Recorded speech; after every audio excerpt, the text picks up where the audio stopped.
Okay, hello everyone. My name is Daniel Kelly. I'm the Academic Director for Graduate Programs at the Preston Robert Tisch Institute for Global Sport.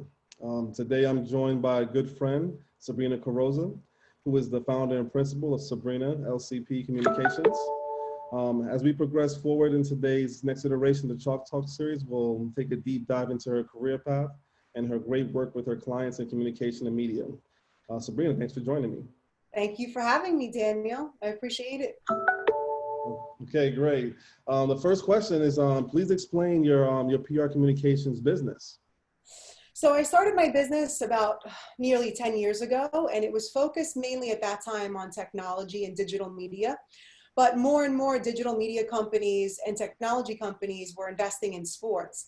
And so my clients in those industries started purchasing other, brands in the sports industry, and slowly and surely through my work with these big clients, one of the biggest ones called Perform Group, they started acquiring numerous brands in the sports industry globally as well as in the US. And so my work with them carried, me through the sports industry a little bit. And then their connections in the sports industry opened up my connections in the sports industry. And slowly but surely, Perform Group turned into me gaining a soccer club. FC Bayern Munich, and Bayern Munich led me to FC Barcelona, and they're an existing client of mine right now. So the sports industry has been really great to me and has been a booming part of my public relations consultancy for the last 6 years.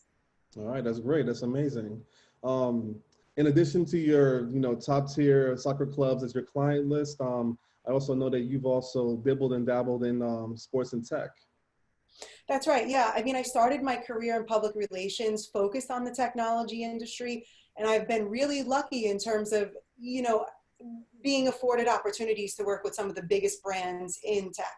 So Facebook, Google, Amazon, Vivo, for those of you that love music like myself. And that experience has also allowed me to understand how startup technologies work, because many of these big businesses, they invest in startups.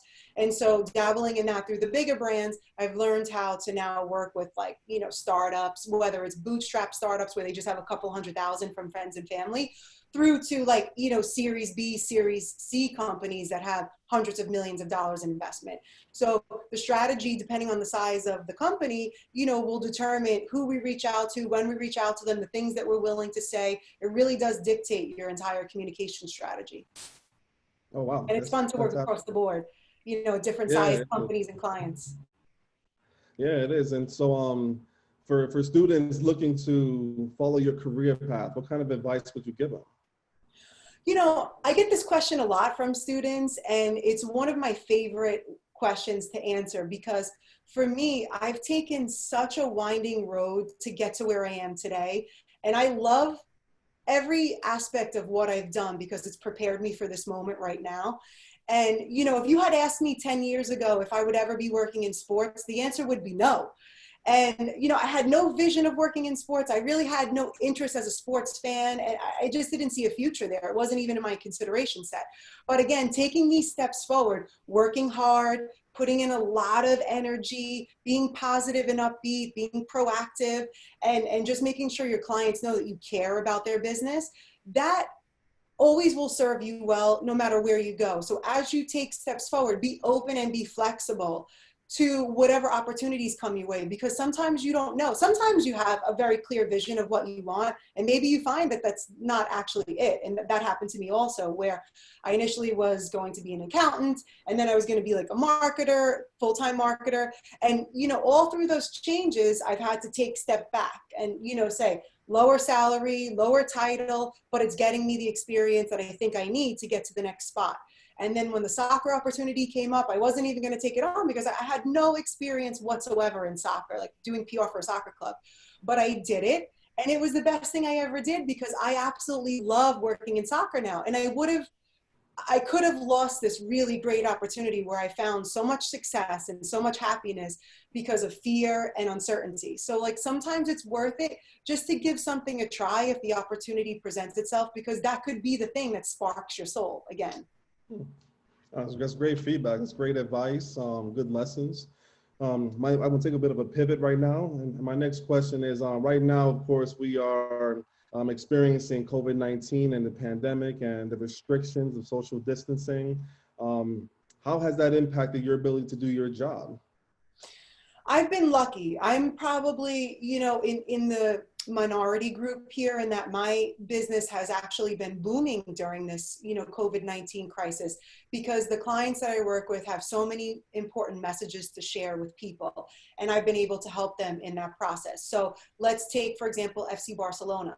They are in a very unique position, especially in the United States, but also globally. So globally, they reach 400 million people across all of their social channels. And with that platform comes, an extremely high responsibility to share messages that could help the people that are watching you and following you. And so we've done a lot of work in terms of creating different campaigns to just share information on social media channels. And then in the United States, they're in a particularly important position because the audience that's watching and following FC Barcelona is largely Hispanic American, or at least, a good portion is Hispanic American. And that's been the population that's been the hardest hit by COVID-19 and also the hardest to reach through traditional media channels. So staying, even just sharing simple messages like stay home, when you see some of your favorite athletes doing things at home, doing challenges at home, telling you to stay home, that does help get the message out there more than, for example, if you were to have it in a newspaper or on a TV news show. So, and then for the Mom Project, where Serena Williams is a strategic advisor in the company. They are an expert in remote work. Like, this is what they do. They help companies design and develop flexible work opportunities to keep high value moms in the workplace. So whether that's part-time positions or work from home positions, and most of the positions do include some work remote opportunity, some element of working remotely. And so I've been able to help them reach a target audience that they haven't been able to reach before, because everyone is trying to figure out how to work remotely and make it effective. And they're the experts in that space.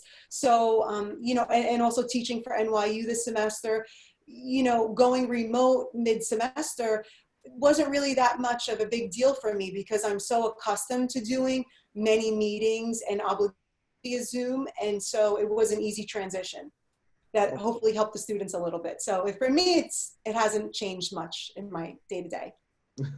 Yeah, I definitely agree. I did want to take a deeper dive into one point you made. For FC Barcelona, were you referencing the Stronger Together campaign? That's one of them. Yeah, exactly. So the Stronger Together campaign was this really great video that they put together to thank all of the essential workers and the healthcare workers. And, it means so much to people when they're a fan of the club and they're a fan of the players past and present. To see a message thanking them really does mean a lot. And so I was really proud to present that and share that across social channels. And then also recently, we announced a really great initiative where FC Barcelona has ceded the title rights to Camp Nou to Barca Foundation. So when a sponsor steps up to sponsor, to put their name on Camp Nou, all the money from that first year, we think it's going to be for next season, will go towards helping essential workers and frontline workers, which is a really amazing program. Nothing like that has ever been done before by a sports organization, and it represents a really big value of money that could help a lot of people. So we're excited to get that one off the ground. All right, that's amazing. And for my final question, I kind of want to take a deep dive into what you said earlier about the Mom Project. Just to get some of the inspiration behind your efforts and what made you want to be a strong advocate for this movement. Well, I'm a mom myself. And, so I always look to support businesses that speak to me. And, being a woman in sports, being a woman in technology, it's not always easy because we're in the minority. And, it's a very male-dominated culture, both sports and technology. And so whatever I can do to help other women like me coming up in the industry and other moms like myself, it's just, it's a passion project for me. And luckily I also get paid for it in this case.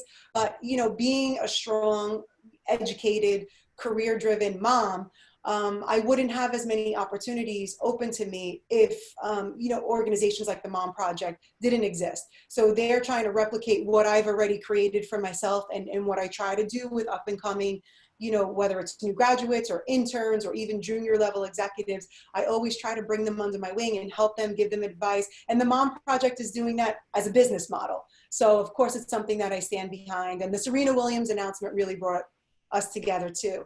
So, you know, having Serena Williams join as a strategic advisor and having a lot of connections in the sports space, it just made sense all around. So, and they're doing really great work for moms and women in the industry, you know, across sports and technology and many other industries, retail. Okay. Sabrina, thank you. This was fantastic. And thank you for everyone out there watching for the next iteration of the Talk Talk series. Thank you and take care. Thank you for having me. Good to see you. Good to see you too, Sabrina.